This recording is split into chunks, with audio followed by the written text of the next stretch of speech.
Title: Joby steps up. U.S. Prez goes against Uganda's anti-gay act. Time to talk human rights. TLDR. In a recent blast of political defiance, Joe Biden, the U.S. president, condemned Uganda's freshly baked anti-gay law and even hinted at possible sanctions. Same-sex relations, already illegal in Uganda, are further threatened by this worrying law.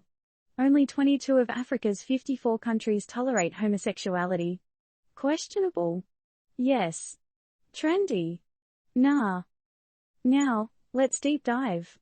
President Joe Biden has put on his superhero cape and called out Uganda's anti-gay law, labeling it a shameful act as part of an alarming trend of human rights abuses and corruption in Uganda. Are you feeling the heat, Uganda? And guess what? It's not just words. Biden has directed the National Security Council to evaluate this law's implications on U.S. relations with Uganda. That includes everything from delivering aid services to investments. All this while contemplating additional steps such as, drumroll please, sanctions and restriction of entry into the United States for anyone involved in serious human rights abuses or corruption. Phew. That's some serious stuff right there, folks. With the enactment of this new law in Uganda, the country joins the not-so-illustrious group of many other African nations with anti-LGBTQ laws. Just 22 out of 54 nations on the continent allow homosexuality. In the 21st century, this has us wondering, are we really progressing as a global society or just walking in circles? Taking a trip down memory lane, under the Trump administration, there was a global campaign to end the criminalization of homosexuality in multiple nations.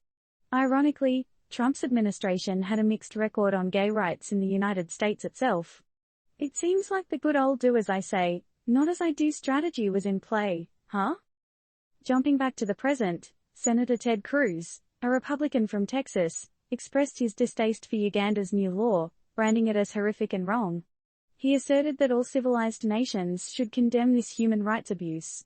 Is this a shared sentiment worldwide, or just another political play?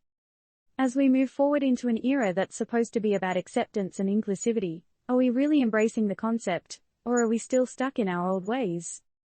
And finally, an important note. This article does not represent any endorsement or recommendation by Turned Up News. It's for informational purposes only, folks. So, here's the million-dollar question. With Joe Biden taking a stand, will other world leaders join in to condemn Uganda's anti-gay law and actively promote global LGBTQ rights? Or will this be another case of out of sight, out of mind? What do you think?